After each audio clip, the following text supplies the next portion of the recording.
Hotels Mobile Grooming, where we specialize in difficult cases. And I have 25 years experience in every aspect of animal welfare, so I am a veterinary technician. I'm a certified vet assistant. I'm getting my certification as a tech, but I have years of being one. I've worked in animal control, shelter medicine, nutrition, holistic.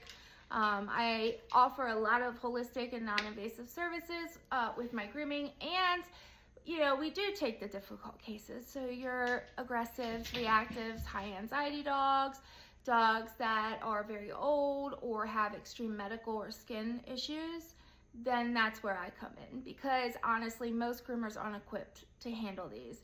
And I really feel that every groomer should have at least a veterinary assistant certification to go with it, because grooming is a lot more than just a cute little haircut, okay? You have to know anatomy, you have to know how joints extend, and you have to know different parts of the body. You need to know skin conditions and different symptoms and signs and behavior and all that stuff.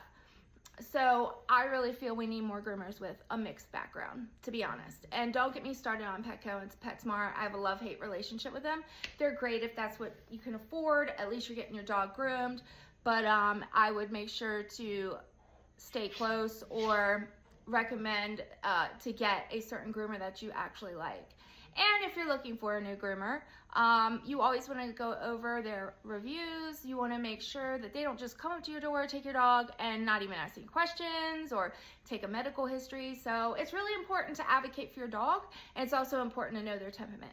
So I'm going to be going over this groomer behavior that is just obnoxious and disgusting.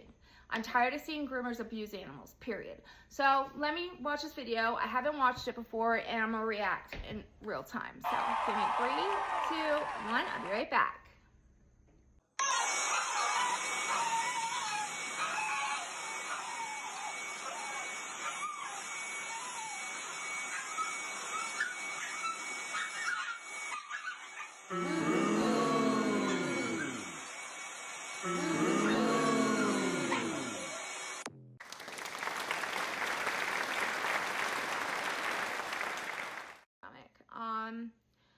There's so many wrong things, so I'm going to try to get to them all. First off, we can tell this dog is in distress, okay? It is beyond any normal anxiety that a dog might have. And personally, for me, I will never overstress any animal beyond what they can handle. And to me, drying is not always necessary. So if that's triggering a dog to react like that, just explain to the client you're not going to dry. You have to advocate for these pets because they can't speak.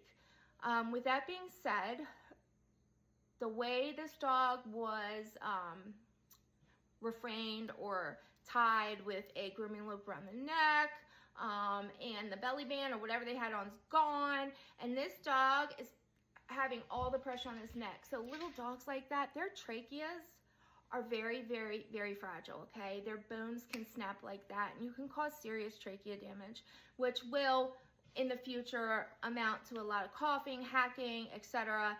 And any irritation in that area is going to trigger that. You can even break those little bones right here as well. Thrashing around is very dangerous. This dog could have slipped off the table and was just hanging there. Okay, danger, no. Also, you kept on drying the dog. Why didn't you stop? If I see a dog getting to that point, I'm gonna stop, I'm gonna let them calm down, and if they still react, I'm not gonna do it, period. You know, my heart is bigger than my pocketbook, it really is. Explains why I'm broke. But anyway, the other issue is when dogs are thrashing around like that, they can get injured on equipment. So say she had clipper blades in her hand, right?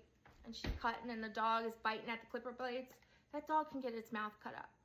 Okay, you're chopping scissors.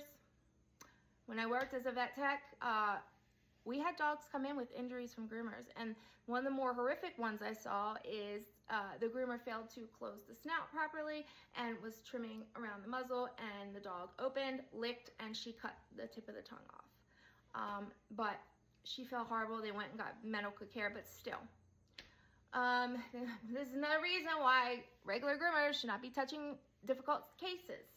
So this dog might, excuse me, please, because I'm on my way to work shortly. So we're just like gas and go with the hair. Most groomers just should not be touching this dog. And we don't know its temperament prior to this. But I will say that it's disgusting. And this isn't the first case recently that has come out about groomers behaving badly or even full out abusing an animal physically or even with a dryer. There's been several dryer videos, like purposely putting the dryer in the dog's face and then singing along to some freaking song and then back. And you could tell the dog's in distress, right? And never point a high velocity dryer in the face this close, please. They can damage eardrums. Like, seriously. I hope this groomer got fired, number one. Number two, I want to talk about burnout. Okay, burnout is real in the animal industry. It is in animal medicine and it is in grooming. And I swore if I ever got that upset with a dog that I even thought about doing that it's time for a new career, okay? But I'm in where I belong, okay? They need me. I am like the Mary Poppins of difficult dogs. It's just, I don't even know. She needs to stop. Obviously she's burnt out or ill-equipped to do this job. And I always say, if you get stressed, it's okay. Tell your teammate or whoever's around, hey, I need a minute. Have them watch the dog and walk away. You calm down, the dog calms down, and then you try again. But if it's still continue to be like that, you end the groom. Another thing you do is, if you don't have help, is to just put the dog in a kennel or somewhere safe until you calm down, okay? But this, you don't know how many clients call me and say, my dog was an amazing dog, and then they went to this groomer, and now they're out of control, and they don't trust groomers anymore, and I can't find a groomer to take them because now they're reactive, now they're aggressive, now they're biting at equipment and high anxiety. These dogs remember. And I hear my pup chewing on something right now. What is this in your mouth? Huh? Better not be a pen. Get it out now. Spit it out. Maisie's a whole different situation. Give it to me. Give me a minute. Maze, up here now. You can say hi. Okay. Open up. Nope. You need to open a dog's mouth. Make sure the lips go around the teeth, and that way they don't bite down on you, because if they bite down, they'll bite down on themselves. So just a little quick tip, but she'll let me open her mouth. Anyway, that's all I have on this video. Shame. She gets the shame award. Yes, the shame award.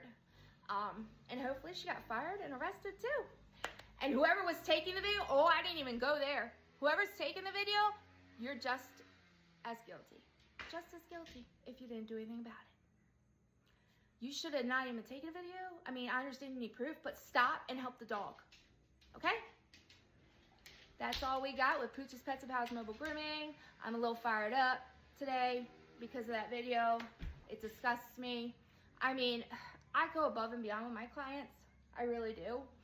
If something's wrong and they call me and I'm not scheduled, I will rush to them. My clients are my family. Maisie Ann, I told you, you had an intervention earlier for tooting. And how many toots are you allowed to have? 1 per every 4 hours. You just like knocked out a whole day. My soul just left my body. Get down, get down. No, we don't want any toots. What, you want to be famous? Come here, you want to be famous? I'm not, but you probably will. See, because who can ignore this tootie pie face? Nobody can, nobody can. Oh. All right, guys, that's it. Have a good day, and you guys are always pawsome. Keep those tails wagging, and remember, subscribe, like, share, comment, please, because I have a nonprofit called Pals for Claws and Paws. So I get free grooming to rescues and shelters, and low-cost grooming to fixed-income families like retirees, veterans, and service animals. And then we have a great pet supply pantry. So when people are engaging, it helps spread the word and sales. And if you're looking for some really cool pet products, visit us at paulsandpens.myshopify.com. Thank you.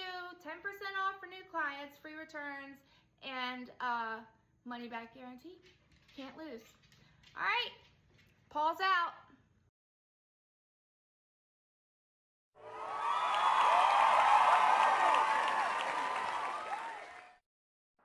That's the end of this edition of The Shame Show, brought to you by Paul's and Pens and Pooches Pets and Pals.